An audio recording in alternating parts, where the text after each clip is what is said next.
approaching to Bosch Kloof. The Magic Gate. Voila! Ay. Where? Oh, it's a full bloom now, eh? Flowering. I need to walk around the compound. Okay, we're home. Hindi ko na papakita yung loob ng bahay, magulo. Siyempre, naiwan siya mag-isa niya eh. Ayan ang view natin. Pang party area.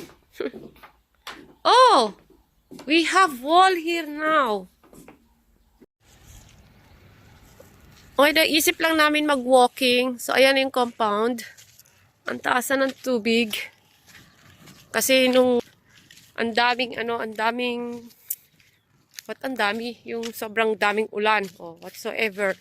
Basta maulan, bumaha-baha daw dyan. Ganyan. So, mag-walking lang tayo. Ganda ng view, oh. Diba? So, yung compound namin nandun. Yung bahay na yun na nakikita. Pero, ilang bahay yan? 3 ata. Amin yung may solar dun. So, tas ito, busy sila kine-create yung area. Ay, ang ganda mag-pictorial dito. Pero baka may ahas ba? Ganda ng view. Ganda ng view, kasing ganda ko. Char! Teka lang, parang naisip ko mag-pictorial dito. Ano, may bis. Wow. O, diba? Yung nag-walking ka lang, nakapag-content ka na naman. Wow! Sayang hindi ko naabutan yung harvest nila ng wheat dito. Diyan. Kaka-harvest daw nila 2 weeks ago. So, hindi ko naabutan kasi kakarating ko lang yesterday. Kaya mag-iikot-ikot muna. Bisitahin natin yung mga plants natin from last year. This is they supposed to be blooming this time of the year. Ganda na view, no? Pag may problema ka, parang gusto mong ano lang, magwalwal lang dyan, o mag-inom ka mag-isa, tapos gumulong-gulong ka. Nagtalakad daw kasi hinahanap ko yung mga kainuman ko. I'm bored. Kakabili pa naman namin ng ilang boxes ng wine kanina. Kamusta na kaya yung mga mga katropa ko? Hinahanap ko kayo. Kaya shout out sa mga katropa natin nandyan sa sa Isabela ba. Hello fans. Hello people.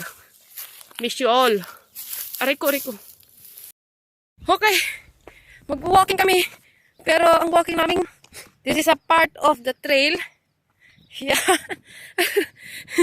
At saka aakyat doon. Climbing up. Looks like easy, but in real life it's way hard. Okay. This is something different. Something hard. Hi. Yay. O, diba? Paakyat. Kala ko easy walking. Pero maganda naman ang view. Oh. Kawawa naman tong isang flower nag-iisa sa ataan. Hala, pataas pa yan. Ay. Parang nagsisi na naman ako ah. Kung alam ko lang, umupo na lang ako dun, naglaklak.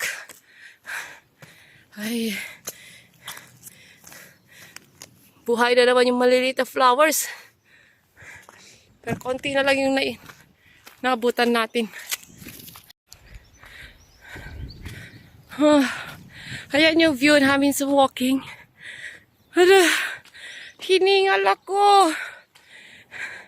Di ba pwedeng mag-walking na nakasakay sa pwedeng mag-walking na nakasakay sa sa helicopter para hindi pagod. Social ka pa. Di ba? Ay. So yan yung flower. That's a flower from the house. And that's the seed.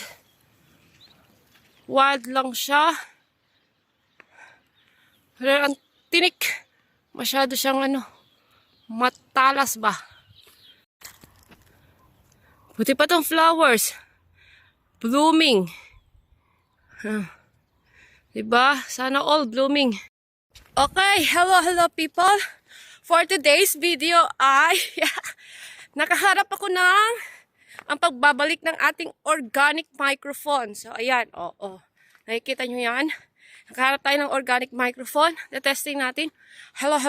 Testing. Mukhang perfect. Making a good noise. Oo, kasi maingay talaga ako. Wala tayong magagawa dyan. Nakalibre na naman tayo ng microphone. So ano kaya mahanap natin sa walking natin na to? Wala naman, puro sariling sikap na naman to. Vlog mo, video ko, camera ko. All in one. Diba? Buti ba siya? Extra sa camera. Napagod ako. Ang kikito. Ganda ng maliliit na bluish part. Ayan.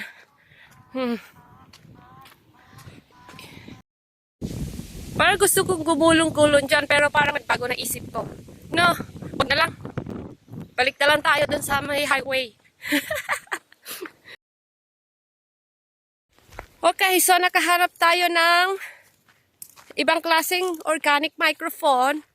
Ito ay, it's very dangerous. Kung masyado kang madaldal, pwede ito ipalo sa bunganga mo. Para manahimik kasi, ano to, sharp siya. Matalas, matulis. So, tama lang pala, dapat ganito lang ibit-bit mo para kung masyado ka ng madaming sinabi, yung sobrang daldal mo na ipalo mo lang na ganyan, mananahimik na yung tao, katulad ko. Ha! Ito yung ibang klase ng microphone. Oh, ito din matalas din siya. Aray ko. Oh, di ba maganda? Meron ka ng pom-poms, meron ka pang microphone. Yan na naman, pwede na naman sa mga madadaldal. Kung sobrang daldal mo, palo mo lang sa bunganga mo, mananahimik sila kasi sharp na naman yun. Ano ba yan? Parang allergy sila sa mga madadaldal na tao. Nakatulad nila. Bait ko kasi. Ayan, tahimik ko kasi. Diba? Pero ang ganda ng view. Oh, winner. Ang daming dam dito. Ang daming tubig. Ang daming tubig pero allergic ako sa tubig. Di ako naliligo eh. So, wala akong pakialam kung sobrang dami niyan. Wala ako. Hindi kasi ako naliligo. Kaya wala akong paki. Diba? Inulit ko lang. Oh, wala kayong paki. Inulit ko lang. Nag-walking kami pero parang gusto ko na lang maging gulong. Tingnan mo naman kasi yung iwa-walking mo pa ganyan. Akyat, taas, baba, ganyan.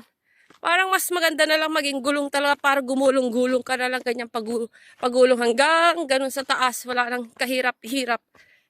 O, ayan, may tubig na naman dyan. O, ang dami na naman tubig. Ay, nako. Nakita ko na naman itong grasshopper na red. Kung dito, wild ka lang. Kung sa Pinas, ulam ka na. What? Ayan o, kakaiba. Sa Pinas, pulutan ka na. So, ayan ang beehive. Ang dami. O, diba dito, inaano nila yung mga bees, ganyan. Mahal nila yung bees. Uy, kapamilya ito ni kapamilya to ni Bernie B, tsaka ni Jenny Lynn B. Andito lahat sila, oh. Close na sila, oh. Sayang, ang ganda pa naman sana. Tutuloy natin yung walking natin. Medyo maginaw-ginaw.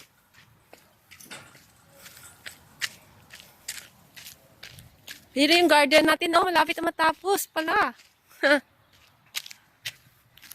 No swimming daw, pero pwede nga mag-swimming para sa ano lang yan. Uy, mainit, lamig.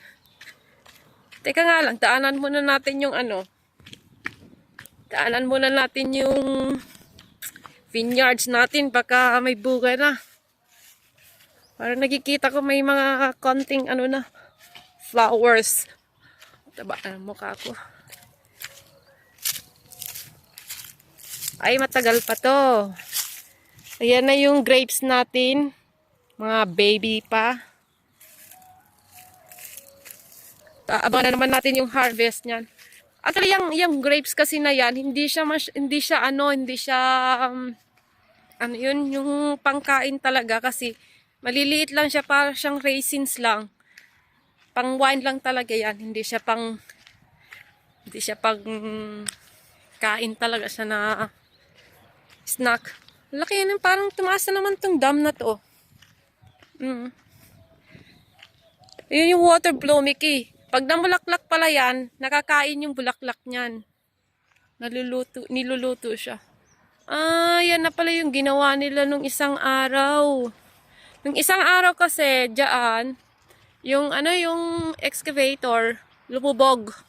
Muntik na siyang mahulog dito sa may dito sa may dam na to, sa water dam na yan. Buti na iraos nila na naiangat na ilabas nila bago siya lumubog kasi malambot yung side. Ayan yung bird feeder natin, oh.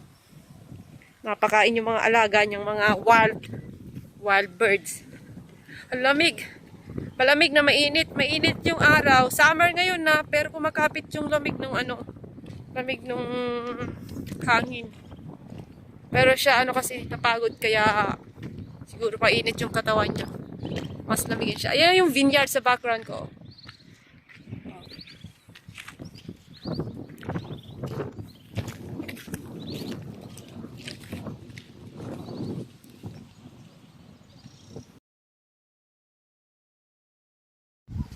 So, ayan yung parang, ba pa? Yan yung compound natin. Ayan. Tapos yung area natin. O, diba? Ganda ng view. Kasing ganda ko talaga. Char. Tambayan ko to dati. Pero hindi pa sa ngayon. Medyo busy-busy pa kami. Yan yung neighborhood natin. Yung gate namin, magic yan. Kusang nag-o-open. Ay ba, kung ganyan ka dito ang tambayan mo, tapos ganyan lang yung view mo. Ang sarap magmuni-muni, tapos imaginein mo yung mga katropa mo, kainuman mo dyan. Tapos pag loko-loko, itulak mo dyan sa dam, no? Dyan, oh. Diretso ligo.